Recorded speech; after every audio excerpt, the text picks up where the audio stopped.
está em jogo?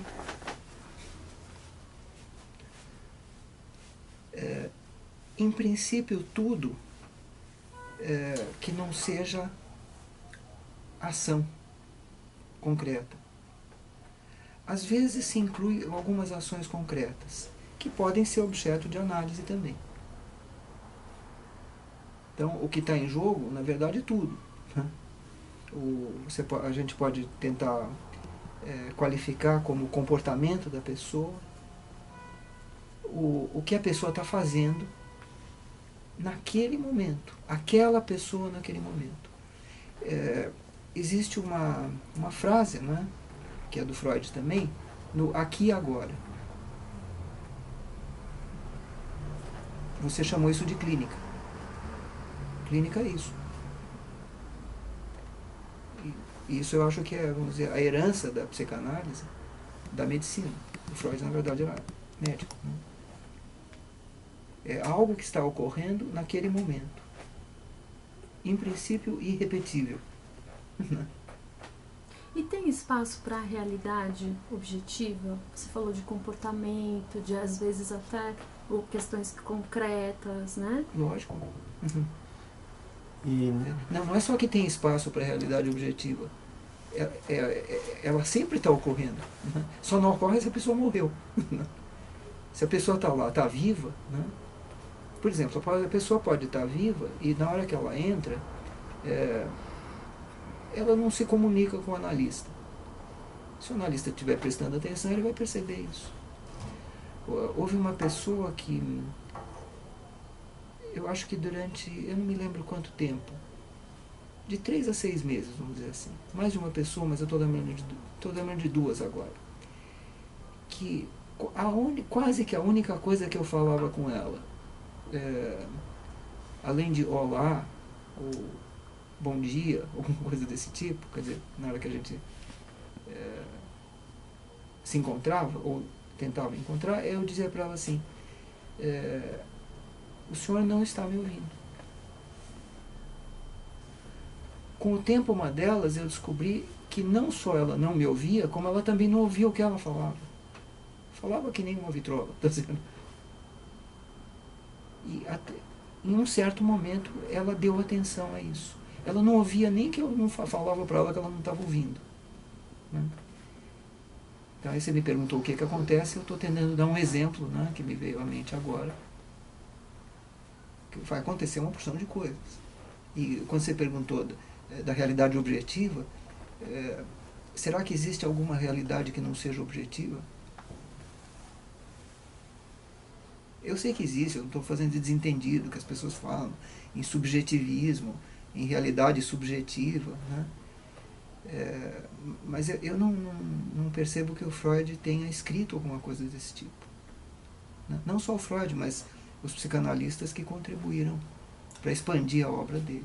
Né? Isso aconteceu. Paulo, em relação à teoria bioniana, né, por exemplo, qual que é o valor que você acha que se dá a essa realidade objetiva na teoria do Bion? Pensando nessa realidade objetiva como uma realidade externa, por exemplo, diferente de uma realidade interna, do subjetivo. Aí é que está o problema. Eu não sei por que tem que chamar de realidade externa ou interna. A gente às vezes chama isso. A mesma coisa. Essa situação de chamar, vamos dizer, algo interno ou externo, quem falou isso pela primeira vez foi um homem que era um médico, ele chamava Claude Bernard, que foi uma das pessoas que estabeleceu alguns caminhos para os médicos. Né? Isso na época do Iluminismo. E ele foi a primeira pessoa que falou a respeito de uma realidade interior, vamos dizer assim, das pessoas. Que na verdade os médicos tentavam ver isso daí, né? Desde o início. Ou iam lá e cortavam a pessoa, né? Existiam inclusive anatomia ao vivo, chamava vivissecção, né? Ou depois que morria, abriam. Mas mesmo essa separação dentro da medicina do interno e do externo, ela é mais, vamos dizer, didática e serve para algumas finalidades. Né? Serve para a gente sobreviver. A pele, por exemplo, parece que separa a gente do meio exterior. Não é verdade. Né? É tudo poroso. Né? E fica entrando um monte de coisa e saindo um monte de coisa. E a gente sabe disso. Mesmo quem não estudou nada sabe, a gente sua. Tá certo? E o suor, vamos dizer, vem lá de dentro. Mas veio lá de dentro porque veio lá de fora também, porque a gente tomou água. Tá certo? Conforme a gente vai caminhando, inclusive com a psicanálise, essas diferenças entre o externo e o interno, elas são diferenças baseadas nos métodos que a gente tem de observação, no aparelho sensorial, nos olhos, nos ouvidos, né? Porque realmente nós não temos o fígado para fora, né? Nem o coração, nem a hipófise, nem essas coisas assim. Então parece que está dentro. Mas sempre tem uma comunicação. O Freud descreveu isso, ele falava a respeito da barreira de contato. Vocês devem saber disso, devem ter estudado lá o projeto de uma psicologia científica, né? A medicina evoluiu muito nesse tipo de coisa. Eu falei da pele, né, da dermatologia ou coisa assim, mas evoluiu muito. Mesmo os nossos órgãos internos, eles têm uma comunicação. O sangue está lá, circulando, os hormônios entram e saem, sai de um lugar, vai para o outro, né? E o tal do sistema nervoso também fica indo para lá e para cá, né? E ele funciona, hoje em dia se considera dessa maneira, de um modo neuroquímico, né? E está subindo e descendo, indo para cá, indo para lá, indo em todas as direções, para fora e para dentro, né? Isso em psicanálise, você falou a respeito do que o Bion traz, eu tenho a impressão de que isso ele expandiu algo que o Freud já tinha falado. Ele fala dessa barreira de contato e justamente, né, uma barreira é um filtro, né? É uma barreira tanto para frente como para trás, como para dentro como para fora. Ele fala inclusive de certos estímulos do exterior. Eu acho que é fácil ver se a gente considerar os órgãos sensoriais, por exemplo, o estímulo luminoso, que penetra lá dentro, né? A retina, o negócio que tem lá dentro do olho, são neurônios diferenciados. Ele pode dizer, é o cérebro olhando a coisa lá fora. Está protegidinho, né? Isso ocorre com o ouvido também. Então, você falou a respeito das teorias do Bion. Tem uma teoria dele que é uma teoria de observação da sessão, da situação analítica, ou para ser usada durante a sessão, que se chama lá a teoria da função alfa. Isso não é uma teoria de psicanálise, é uma teoria de observação psicanalítica, que fala a respeito dos estímulos que penetram dentro da gente e o que a gente faz com eles, né? É apenas um modelo inclusive meio tosco. Esses estímulos são a realidade, ou a realidade última. Eu estou tentando me endereçar a sua pergunta também. Pode chamar realidade absoluta, é o que é, né? E que a gente, na verdade, não tem acesso a isso. Isso se sabia antes do Freud. Isso Kant já sabia com muita clareza. Os gregos já sabiam disso também, o Platão sabia disso. Que é o que talvez você tenha falado de realidade objetiva, né? Talvez seja isso. Esta realidade, ela não é acessível, né, pelos nossos órgãos sensoriais. Por exemplo, o que a gente está enxergando agora está dentro de um espectro muito limitado. A gente pensa que a gente enxerga tudo e a gente não enxerga quase nada. O que é uma sorte, né? Que agora está passando um monte de onda, de telefone celular, de televisão, de rádio, né? E a gente não está vendo nada. Porque a gente vai ver alguma coisa, eu vou usar o termo que os físicos usam, do vermelho ao violeta. Mas tem coisa infravermelha, menos que o vermelho, né?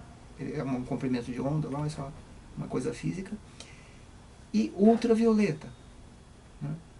Que às vezes dá câncer na pessoa, tá certo? Ou pode deixar a pessoa surda e não está ouvindo nada, nem vendo nada.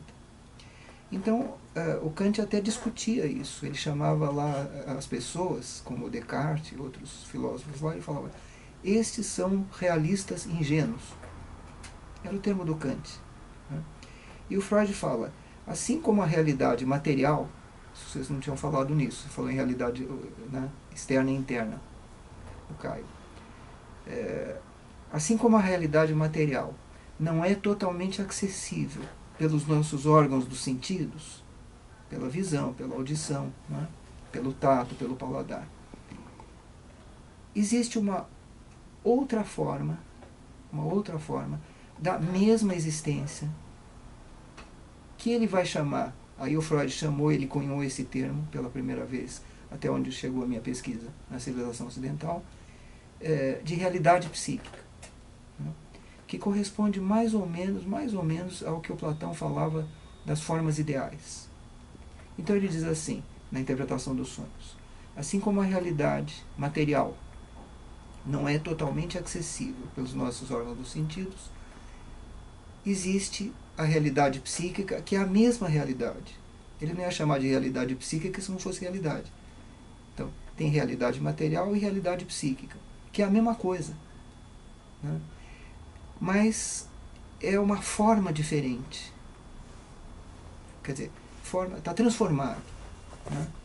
Por exemplo, esse negócio aqui, que a gente chama de mármore, agora está com forma de mesa. Outro dia era uma montanha, era uma outra forma. Servia para outra coisa, né? Mas é a mesma coisa. Ou um outro exemplo. Um exemplo seria isso aqui. A mão, não é? Se a gente olhar aqui, o que a gente vê? Não é para vocês falarem, né? Bom, se a gente olhar isso aqui, né? Então a gente vê alguma coisa que as cartomantes gostam, as quiromantes, linha da vida, né? Tem essas coisas aqui. E eu olho bem e eu não vejo nenhuma unha aqui, tá certo? Mas se eu fizer assim, aí tem unha, tem pelo, tem nó de dedo, né? E é tudo mão. E eu não consigo enxergar os dois ao mesmo tempo. Eu consigo enxergar isso e eu consigo enxergar isso. Qual é a realidade aqui? A realidade é mão. E ela se apresenta sob duas formas. Se eu usar a linguagem médica, é a forma ventral e a forma dorsal, né? Tudo na vida tem isso. Você pode fazer outros modelos, como a moeda, né? Tem a cara e a coroa, é tudo moeda. Eu tenho a impressão que houve um engano muito sério nas leituras do que o Freud escreveu, por exemplo, na interpretação dos sonhos. As pessoas costumam fazer uma clivagem, eu estou usando até um termo bastante usado em psicanálise, quer dizer, elas dividem o que não é para dividir, dividem na cabeça delas, né? Ou nos métodos de compreensão. Porque, na verdade, essa situação é incompreensível. Ela é visível, ela é utilizável, ela é intuível, mas não é compreensível, né? A gente não sabe por que a gente tem isso assim, né? Nenhum biólogo sabe. Nem por que a gente faz isso, que isso parece que só o ser humano faz isso, tem esse movimento de apreensão, né? Então Freud falou, estas realidades, a realidade psíquica e a realidade material, é tudo realidade, não são acessíveis para a gente. É a realidade última. Você acha que uma análise permite que a gente veja o outro lado da mão? Sem dúvida. Ou pelo menos permite que a gente veja que a gente não consegue ver tudo ao mesmo tempo. Tá certo? Mas sem dúvida persiste. Quando você falou de novo do Bion, que eu acredito que ele colocou de um modo explícito aquilo que o Freud trouxe, é que a gente pode trocar, vamos dizer assim, os nossos pontos de vista, os vértices que a gente vê. Uma análise eu acho que é feita disso, são muitos pontos de vista. As pessoas acham um pouco esquisito porque que faz análise 4, 5 vezes por semana. Porque propicia um convívio entre duas pessoas, onde elas vão poder trocar os pontos de vista. Isso é muito comum, uma pessoa que entra em análise, depois ela sai, ela fala assim, puxa, eu não tinha visto isso. Tem um modo meio, vamos dizer, popular de falar isso. Agora que eu estou vendo o que meu pai falava, minha mãe que tinha razão, né? A pessoa começa a ter um outro ponto de vista. Eu acho que é isso que o Bion trouxe. Em relação a essa questão